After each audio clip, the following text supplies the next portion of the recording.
What are we doing? I've got a question for you. Okay. So I'm not going to use any names here. Okay. So I just got this email. I'm absolutely devastated by the recent behavior of a rabbi. Somehow accessed my Facebook account. The letter writer claims that all of her settings were private. What does this have anything to do with what I just talked about? No. Oh, you just got bored with it and moved on to the other thing. I didn't get bored. I appreciated every word you said. Okay, so go ahead with your thing. He downloaded a few photos of me, one in jeans, one in hiking clothes, one of me at a Purim party with a group of friends. That photo, my friend's husband is standing next to her and me. He printed them and mailed them anonymously to the head rabbi at Beis Yaakov. He'd also printed some pages off of my website showing the names of my Beis Yaakov counselors, another page with my mashgiach listed as Rabbi so-and-so. He handwrote next to the mashgiach, unmarried bacher. Oh, this is a guy. Yeah. I thought this was a woman. It's a woman writing, but the mashgiach is a guy. On the Purim photos, he drew an arrow to my friend's husband and wrote, not her husband. Photos on me in jeans, although not bad, however, to a Beis Yaakov rabbi, not okay. 10 minutes after receiving this letter, the Beis Yaakov rabbi called me, said his students would not be permitted to go to my camp. I had 10 Beis Yaakov campers and 4 Beis Yaakov staff, campers in 3 weeks. How do I know it is this particular rabbi if he sent it anonymously? Beis Yaakov rabbi sent me a copy of the incriminating letter, which also stated, thought you would want to know what kind of person is the director of this camp.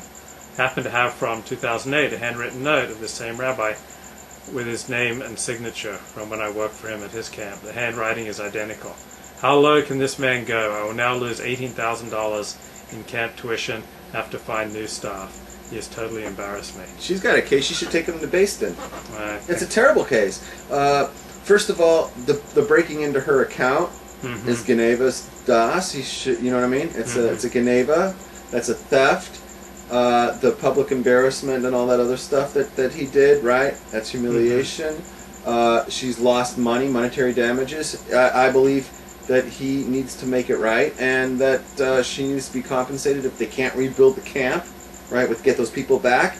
He should owe her $18,000, and if he doesn't have it, he should become an indentured servant to her and work at the fucking camp. But that's a disgusting thing. How common is this sort of petty? I'm not. You know what? I'm above all that. I have no idea what goes on, but I mean that's disgusting. If she's, if she's telling the truth, right. If all that really happened, I mean, we don't know the other side of the story, but based just on her side of the story, right?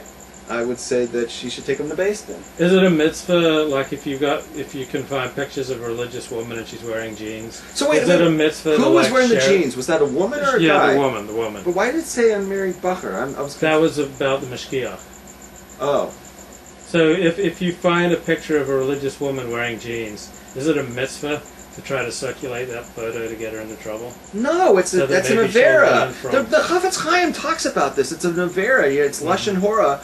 There's no reason to do that. Right. To humiliate someone, to embarrass them being like that. There's no heter for that. What if they're like wearing a hiking outfit? There's no difference. You don't do that. What if they're competing with you in a similar business? And you want to wipe them out. There's no heter for this kind of stuff. Okay. It talks about that like let's say I'll give you an example. The Chafetz Chaim talks about this. Let's say I know that you're a thief, or there's something really bad about you that I read on the porn industry. Yeah, I know that you wrote on the porn industry. Right. And they want to set you up. Yeah. With a shidduch. Yeah, with a rabbi's daughter. With a rabbi's daughter. And the question is, since I know that about you, do I have to tell her this about you? Am I required to, or am I not allowed to? What do you think the answer to that is? Well, if it's in the past and there's no evidence that I still engage in it, then you'd be required not to. I don't know, I'm guessing. It's very complicated. There's no yes, no on this. Yeah. It's about 7 pages of his book, okay? And there's 7 requirements that I must meet before I'm allowed to tell her about it. There's 7 requirements. And we have to go, and it's really complicated, through those 7, right? Right. And until I've done the work on those 7 requirements, I'm not allowed to tell her, right? This rabbi did not do the 7 requirements. I can tell you just by the fact he broke into her thing.